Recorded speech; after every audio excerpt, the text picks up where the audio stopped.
What I'm saying isn't fucking rocket science. Jerry, you shouldn't be— 20 dating 16. Whoa, wait a minute, Superman. What is it, Jerry? 2016! That's why I need a one dance. Got a Hennessy in my hand. One more time before I go. Higher powers taking over. Can't have a drama video without an arms crossed PNG on the screen. Before I get started, I'm not covering the whole Zaptie story. He goes by Bigby now, I'm just gonna call him Zaptie. I'm not gonna include any random new groundbreaking laws. These are pretty cut and dry. What he did was blatantly wrong, and I think it's absolutely fair to call him a pedophile for. Very briefly, if you don't know Zaptie, he goes by Bigby now. He had cheated on his girlfriend with what he thought was a 17-year-old. A few months into them texting, she revealed she was a 16-year-old. He was still cool with that. He then asked for pictures of her. He then made plans to fly from Canada to Washington to meet with her. That's going to be the crux of the video. The main reason I'm talking about this situation is because it keeps popping up on my timeline, despite the story being well dead by now. I'm just specifically talking about his trip to Washington that he was going to have. I think once you dig into that, it becomes blatantly clear how irresponsible and how much of a danger to everyone this person would have been. This video was going to have two segments. In one part, I was going to bring up the logistics, and in the other part, I was going to try and tally up how much the trip itself would have cost. And honestly, after my fifth take on this video, I realized it's really not possible to accurately track. So as we list this, I want you to mentally try and figure out how much he would have actually have spent. To make it abundantly clear, Zaptie was 20 when he started dating the 16-year-old, and then he also made the claim that he was going to fly to Washington at age 20 to meet with a 16-year-old. He doesn't know she's 14 yet. The plan that many YouTubers seem to not even question while defending Zaptie or Bigby, because it arguably makes him look a lot worse and frankly really stupid. So the first thing I'm going to bring up is a flight from Canada to Washington on average is going to be about 4 hours. But before you even think about that, you have to keep in mind he would have to pack his suitcase filled with clothes he's dressing to impress a 16-year-old with, and then he's going to drive to an airport or keep his car there for what I assume to be a few days. So he's going to show up to an airport an hour early so he doesn't miss his flight to the minor. He is going to sit in the plane for 4 hours, and then when he arrives in the country, he then has to tell them what his purpose of visitation is. And I highly doubt he is going to tell them that he's meeting with a 16-year-old. Also, please keep in mind, during this time, he is actively cheating on his girlfriend, who lived in Canada with him.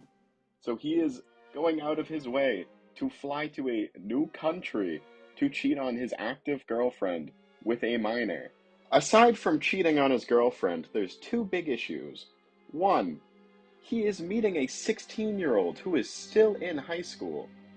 This was going to take place in November, so it's not like her parents were not in town the same month as Thanksgiving.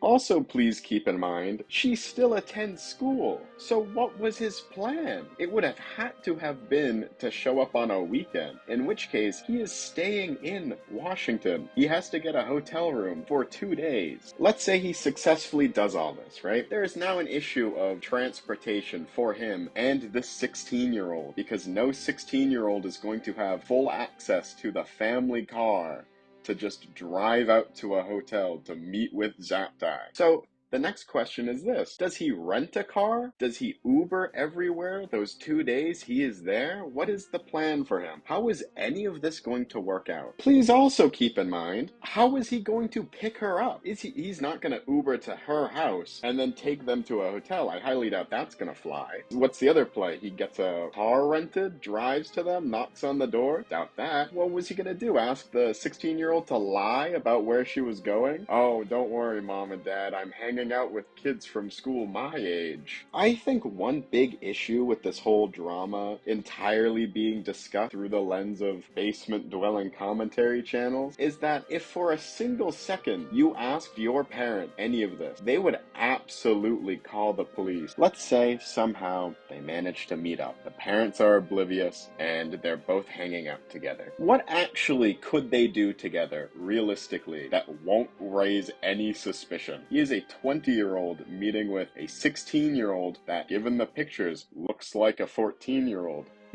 Foreshadowing there. What is the play? He can't go to a fancy restaurant with her. I highly doubt he flew 4 hours just to go to a McDonald's with her, too. Oh, don't worry, it's 2016 in November, let's go see a movie. What movie are they gonna see?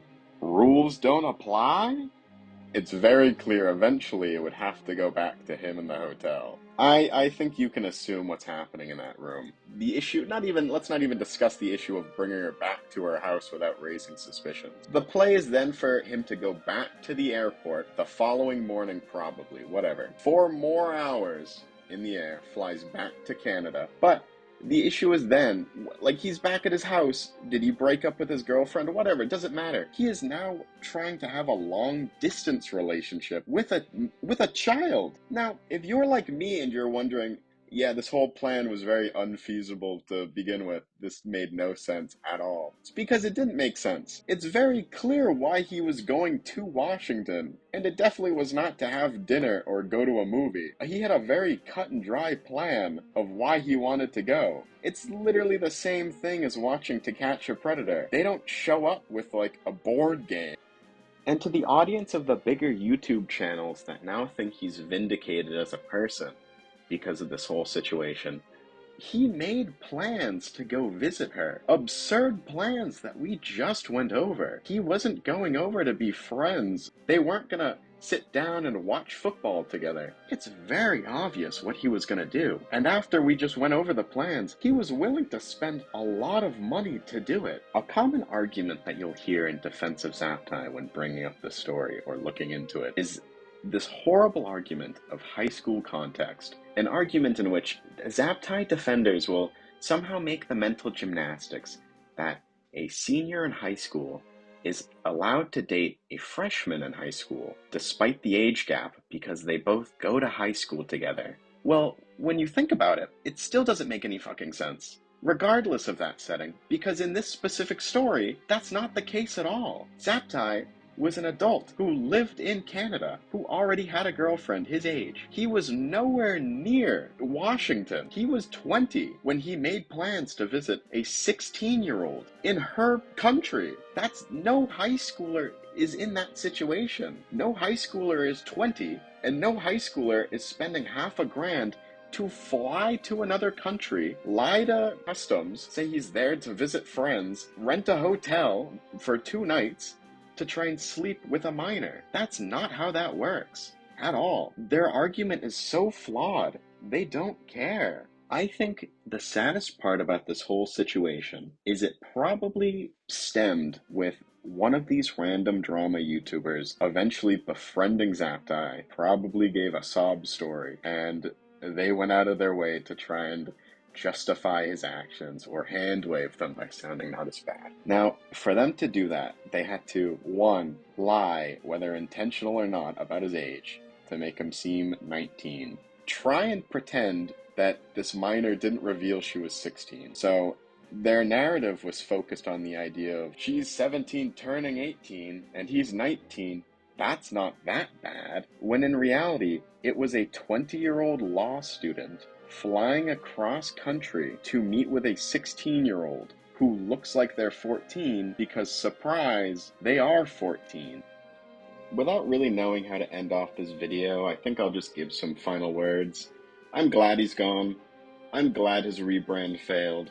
I'm glad nobody watched 2 random videos that he posted. And I think it's very telling that more people are willing to watch videos talking about him than support the actual rebrand he has attempted to do. I guarantee if the 14-year-old's parents found out what he was going to plan to do, things would have gone a lot more differently, and there wouldn't be as many videos trying to defend him.